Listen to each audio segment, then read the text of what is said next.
now the moment you've all been waiting for. What are our predictions for who is going to win election night? I'm going to start, Nomiki. I made my electoral map, 270 map yesterday, and here it is on screen, although you can't see the... Oh, there it is. Okay, great. There's the map. So I'm predicting the very narrowest possible win, 270 to 268. Kamala Harris taking it. I'm to be clear, this is a prediction, not what I want to happen by any stretch of the imagination.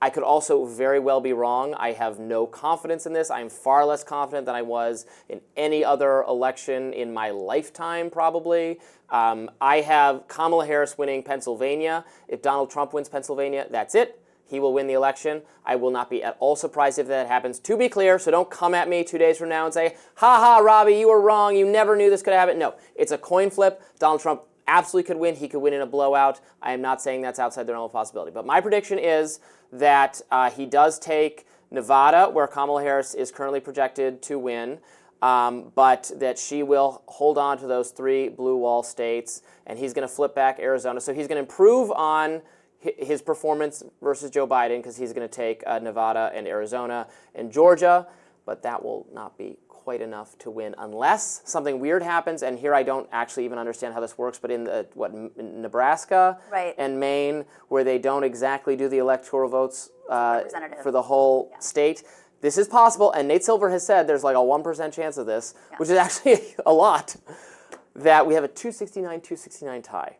And that will be crazy, because then it goes to the House of Representatives, but it's the new House that picks the president, and it's by state delegation. It gets kind of tricky. It's possible they could deadlock, and then it's going to be the Senate will pick, and if the Republicans take the Senate, they'll pick J.D. Vance as vice president, and he'll be like acting president. Yeah. That is not an impossible situation. It's what happened on the television show Veep. Okay, that's what I think. That's my prediction. What do you say, Nomiki? Okay, so let's show my map. Can we do that? All right. I know you guys are like, you're what? Wait, are you insane? Let me explain. Oh my God. Hear me out. Okay. Again, I made this map 4 minutes before the show, so I had to very quickly put this together. But there's a bunch of stuff happening. I've been predicting a landslide for at least 3 weeks now. Hear me out. All right. Okay. So first off, 2016.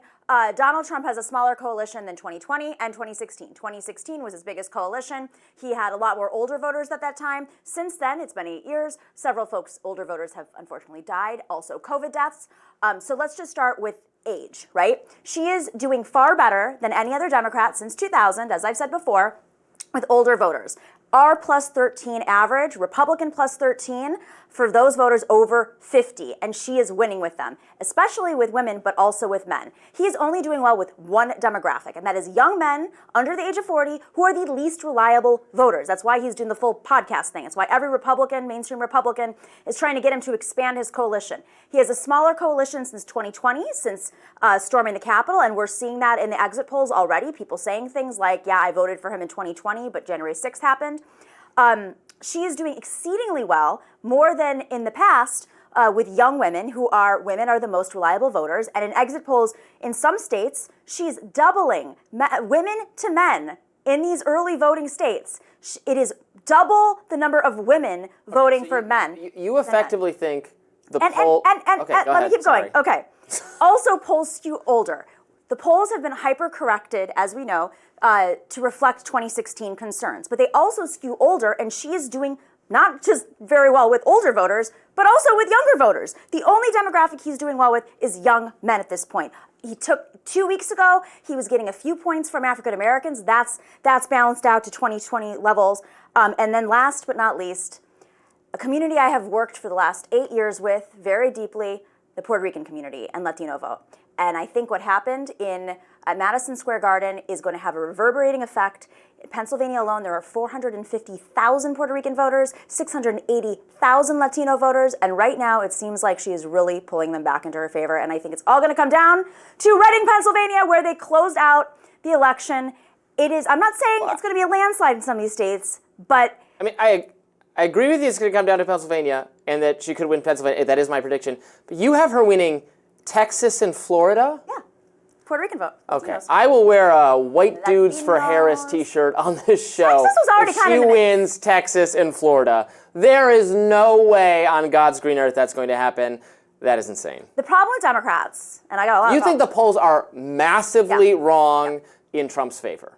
That's Yes. what you're saying. I'm not saying that they're biased. I think there's a lot of theories about that. I'm saying that they're massively wrong because we are dealing with a 2016, which was 8 years ago, Yeah. and 2020, which was COVID, where everybody was mailing in their votes, and using off-cycle elections to model off of 2022, which also reflects what I'm saying in terms of coalitions shrinking, women, not just because of reproductive rights. She's obviously the first woman candidate. He speaks very disparagingly of women. But also Texas and Florida, the Democrats just pulled out of those states. I covered the DNC Because they know it's impossible to win them.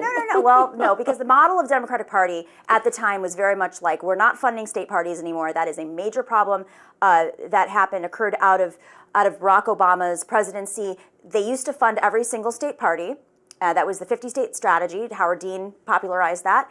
And then they pulled out and they put them all into the DNC for the presidential election because there's more money there. They wanted to put all the money into ads. And as a result, when you don't have a state party, you're going to have a legislature taken over. Arizona became blue in 2006. I worked on that campaign. And then what happened? Barack Obama gets elected.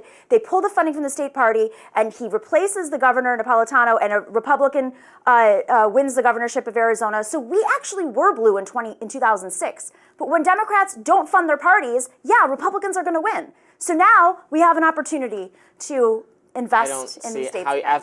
After the midterms, which were not as good for Republicans as expected, and that has affected how I draw my map here. But the bright spot for them was Florida.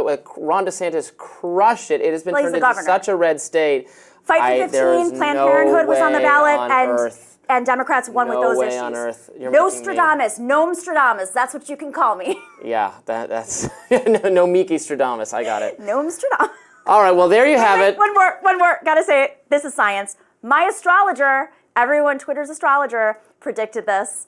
She said that Kamala Harris was going to win. She's been doing very well. But did you see that Mu Dang, the little hippo, cute little hippo thing, they give a Trump cake and a Kamala cake, and he went and ate the Trump cake. So they're saying that is an omen predicting a Trump win. He was probably a little fattier. Gonna say. Those are our predictions there. Let us know in the comments or on social media if you probably think I'm wrong and that Nomiki is really wrong. Again, I'm not telling you what I want to happen or an endorsement. It's just my little guess. Could be wrong. If Trump wins, I will not be surprised.